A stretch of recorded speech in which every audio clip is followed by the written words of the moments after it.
Good morning, and happy Halloween Eve.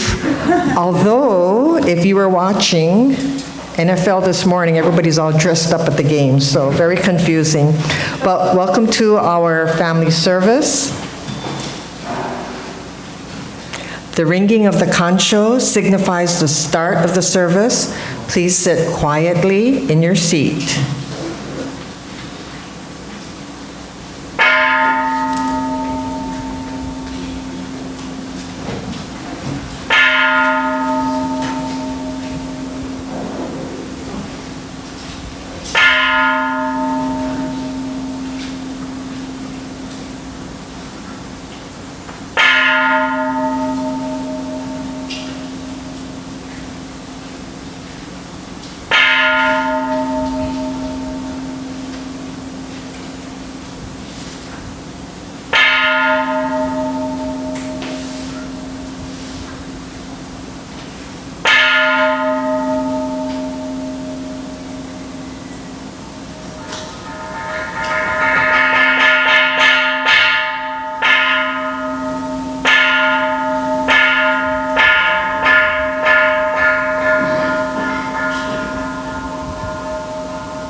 Please rise for the meditation, followed by the chanting of the Vandana Ti-Sarana in Pali and English. This is on page 165 of the Brown Praises of the Buddha book.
Please be seated. Please turn to page 14 in the purple supplemental service book for the Sutra, Gassho with Amida.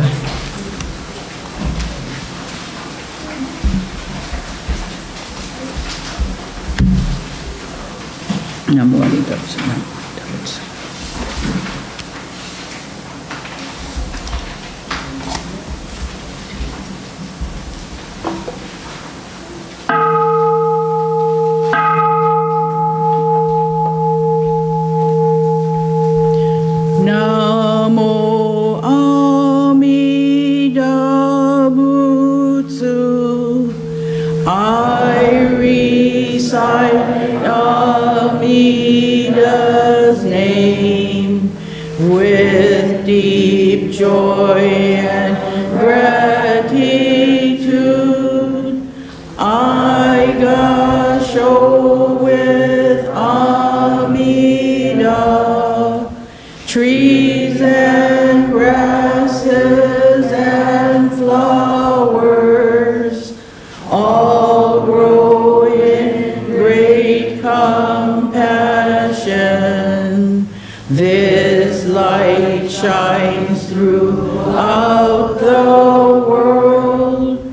I Gassho with Amida. Flowers bloom and flowers fall. From the seeds sprout new flowers. This is the truth unchanging. I Gassho with Amida. Springtime brings the happy birds. Their songs all praise Amida. I join them in Nembutsu. I Gassho with Amida. When I call Amida's name, it's Amida calling me. Buddha's voice, my voice are one. I Gassho with Amida. When I'm lonely, I recite Namo Amida Butsu. Then I feel great compassion.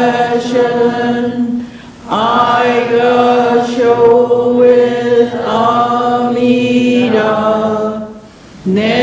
Nembutsu in work and play. Every day with Amida. Every moment filled with light. I Gassho with Amida. Remember the golden chain. Kindness to all living things. I will follow this teaching. I Gassho with Amida. In the clear bright morning sun, in the fading light of day, in the darkness of the night, I Gassho with Amida. Namo Amida Butsu. I live in great compassion. This great power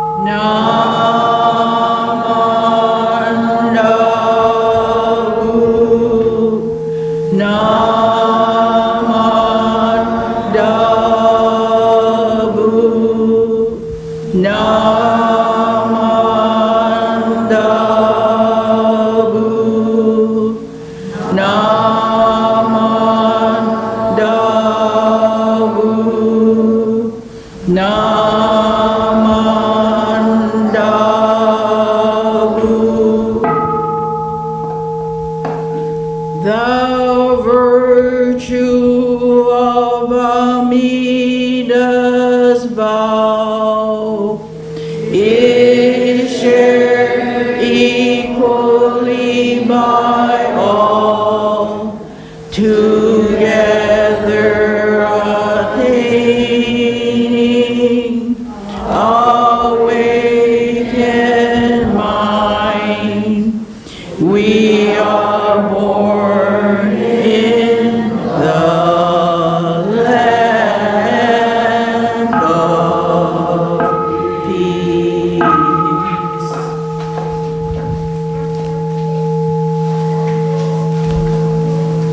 Namu Amida Butsu, Namu Amida Butsu, Namanda Butsu.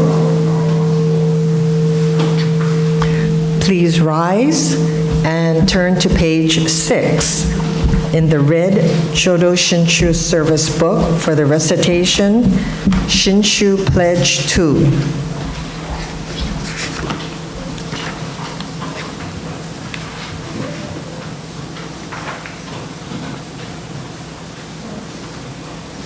Entrusting in the vow of the Buddha and reciting the sacred name, I shall proceed through the journey of life with strength and joy, revering the light of the Buddha and reflecting on my imperfect self.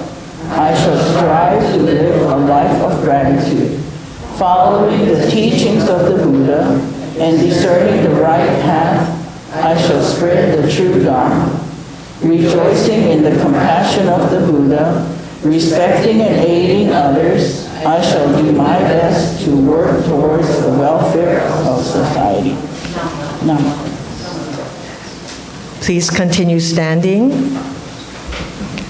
for the Gatha Ondokusan 2 on page 41 in the purple WBT Supplemental Service Book, followed by Gratefulness on page 17 of the same book.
be seated. And now here's somebody who's not confusing at all, Mr. Neil Yamamoto.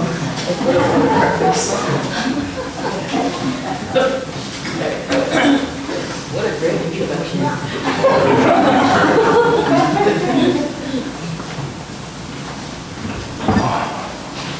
Thank you.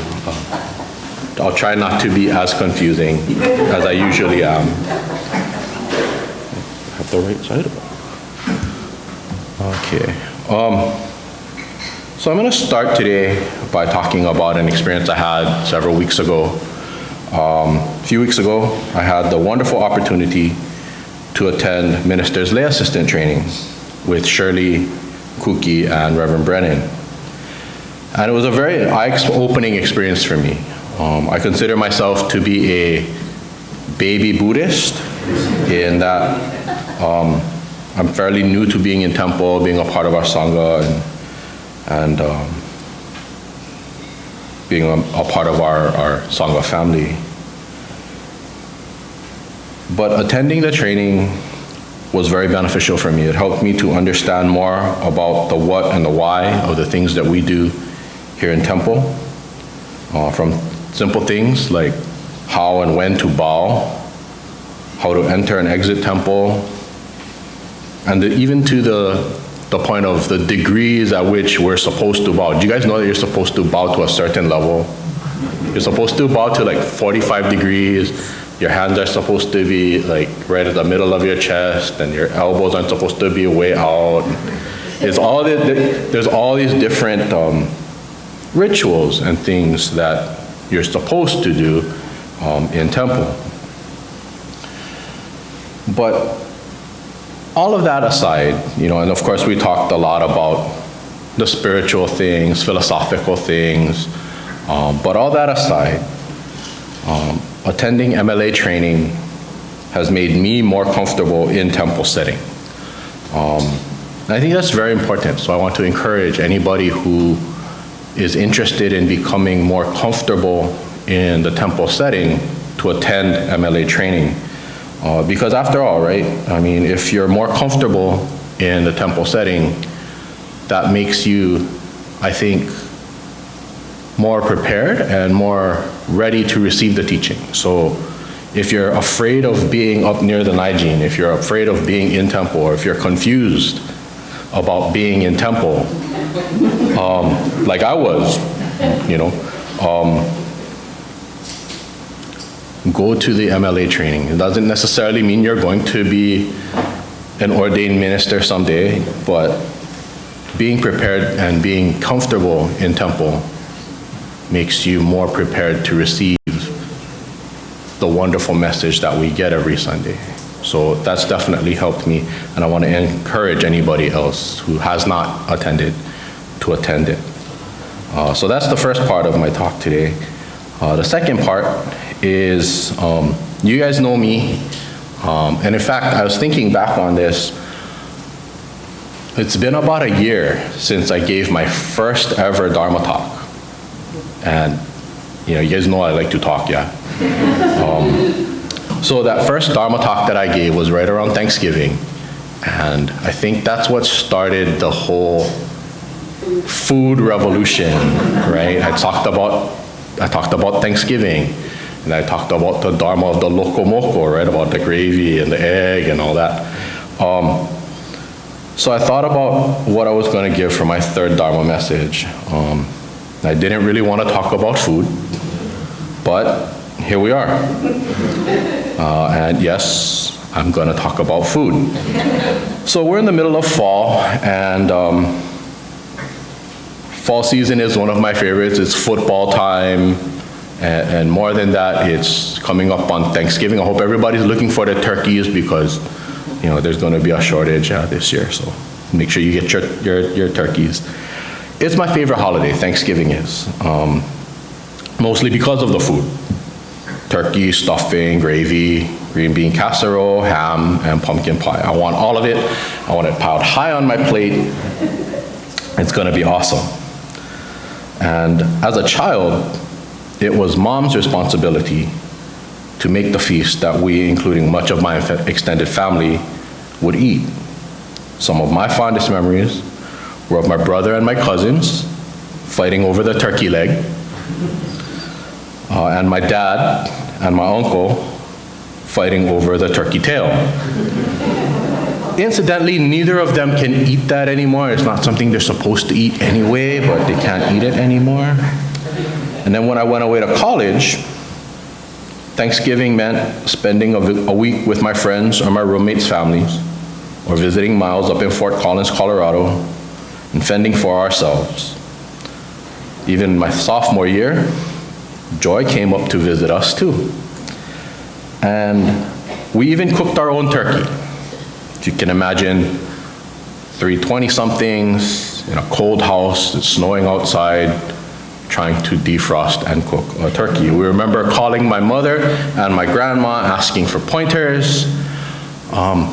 It was kind of unorthodox, and Miles, you can attest to this. We actually cooked the turkey upside down.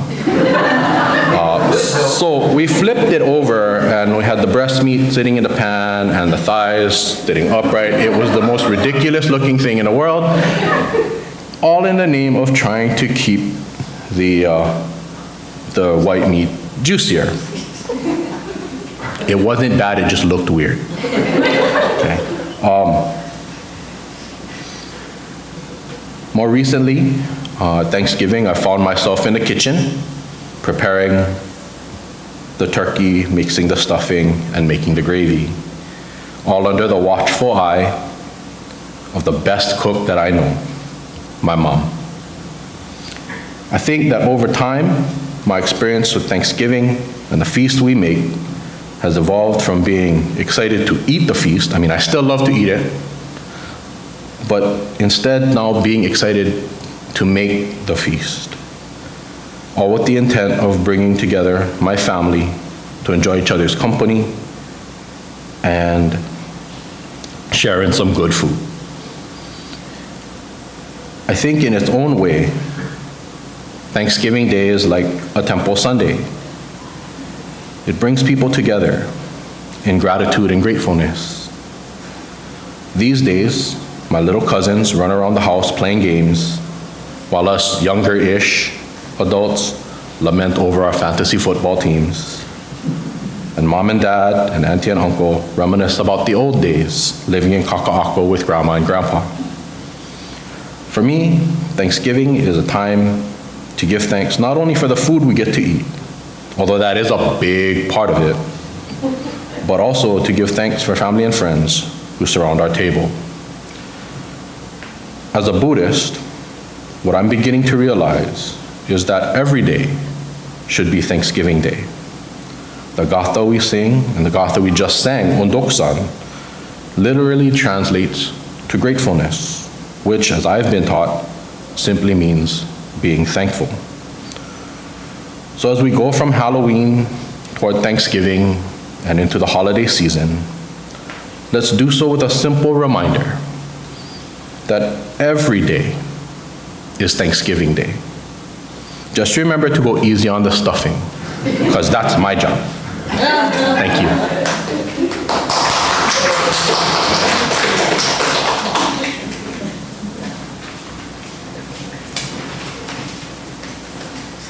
Thank you, Neil. Thank you for staying on the same page of food, football, and Buddhism. Thank you.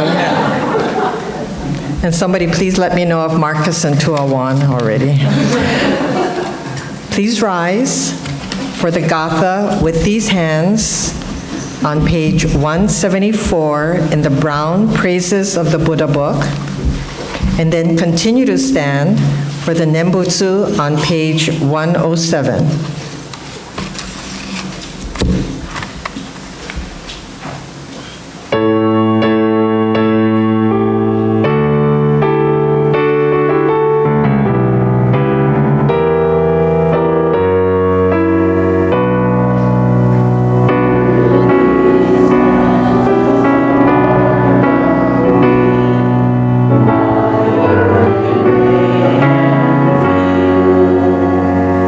The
embraces me. The great compassion never tires, always casting its light upon me. Shinran Shoni. Now what?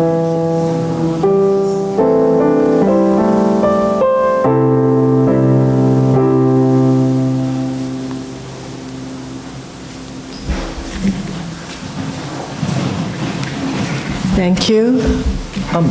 Prudence, are you going to change mic? You can come here.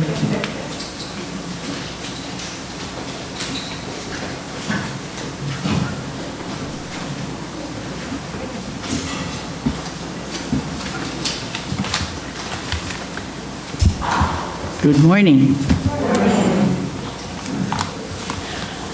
Let's see. I think we don't have any new guests. People have been here before, except I wanted to say welcome back, Jen. Jennifer's back. She's been a long time member and she's been away throughout the pandemic. Thank you for today's volunteers. Naomi for being an MC despite the confusion. Dennis for serving as our greeter. And of course, Neil, your wonderful food Dharma talk. Lisa to play the piano. And Joy did the kansho today. And of course, Ryan with his technical skills. And my fellow CMLA assistant, Cynthia. Thanks. And Merle and her team will be serving refreshments. Now, next week is Reverend Brennan's first time giving a Dharma talk as our minister. She starts officially tomorrow, Tuesday, November 1st. And we will have our first Sunday activity on that day, being that it's the first Sunday in November. So you're going to say, what are we making? I'm trying to encourage intergenerational activity, so it's not just focused to the children, okay? I brought my favorite branch back. It's on the back table, and it says 2020, what do I have? Thankful. Anyway, it's got two themes to it. You're going to have to make a chain. So everybody's going to have about 5 of these. They're fall colored. And it says, I am thankful for, and you write whatever it is. And then we'll create a chain. And I'll have a sticky thing, so all you do is fold it over the next one, put it next, and we'll put a chain all around that. But on that branch, some of you had done this before, we're going to make our grateful hands. Is it hanging the right way? No, not quite. Anyway, you got to trace your own hand, okay? So we'll have paper, and then you trace your hand like that, and we'll cut it out, and you got to string your own cheap onenju, and then you hang it on. You can put your name on it, and then we'll hang these on the tree. So it will not only have our hands in gratefulness, but it will have a chain with all the things you're thankful for. I figured if you need more than 5, there's lots of things you can be thankful for, but you should have at least 5 things, yeah? So that's our activity for next week. All right. November 13th is our Eitaikyo service. Reverend Kojun Hashimoto is going to be our guest speaker. And December 4, there is no service due to the Honolulu Buddhist Council's joint Bodhi Day service that's going to be held at the Makiki Jodo Mission. There'll be more information that as soon as it comes out, I will send out to you. Please fill out a survey that's still out there in the back table in the box if you haven't done so. The board really would like to hear from you to see what we can do better for next year. And of course, we don't have any ministers today because the Reverend is speaking elsewhere, but it's not a surprise for him, but we're having our annual member meeting that we have to have every year. It'll be held right after service on December 11. And then after the short service that we'll have, one of the main things we'll be doing is we're going to be confirming and then installing the board of directors and the new officers for the next 2 years. And after that, we're going to have lunch next door. And actually, it's a farewell lunch for Reverend Burt. And so if you had an email, you should have gotten my email. And then there's a table out there that you need to reserve your bento.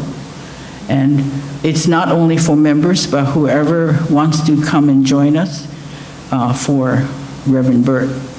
So what else are we having? We're having special bingo.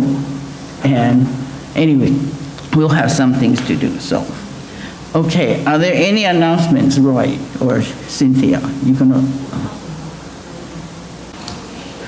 Okay, Roy.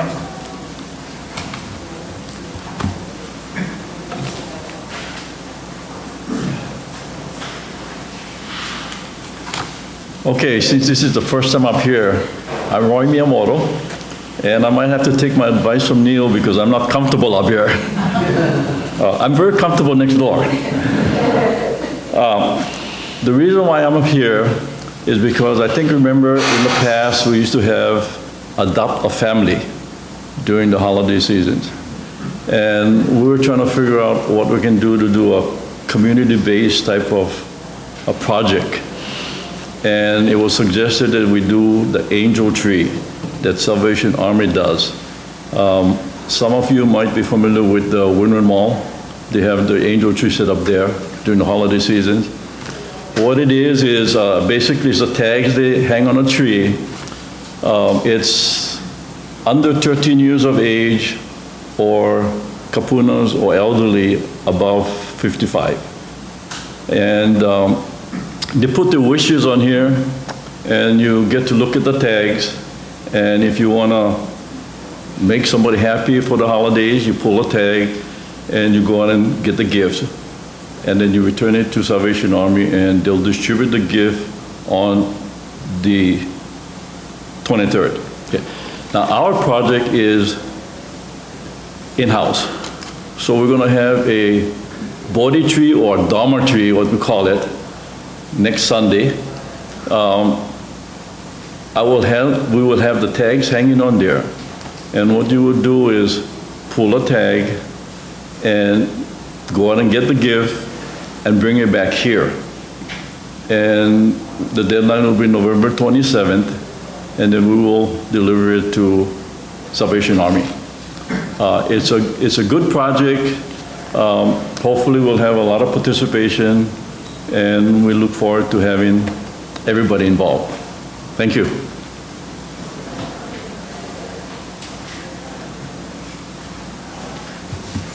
The fundraising committee is working on this, and I think it's a great idea. We always talk about interconnectedness, and interconnectedness doesn't mean it's just a Buddhist thing. It goes across. So I think this project puts into practice that it doesn't matter what religion it is, they're doing something good, we can help them out.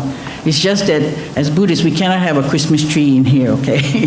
So we're gonna use a Christmas tree, but we'll have to leave it outside, okay? So we'll try that this year, and I think it provides everybody the opportunity to help out. In the past, when we adopted a family, I think there were just a few people that had to run around, buying this and that. And this way, and it's a choice you make, so we're hoping that this will give everybody a chance to participate. All right, any other announcements? Otherwise, let's say words of thanksgiving. It is on page 126 in your red book. And then we'll go next door. We are truly grateful for this wonderful food, a gift of life. May we share its benefits with all beings. As we partake of this food, let us remember Amida Buddha's compassion, which surrounds all people and all forms of life. Namu Amida Butsu. Itadakimasu. Thank you.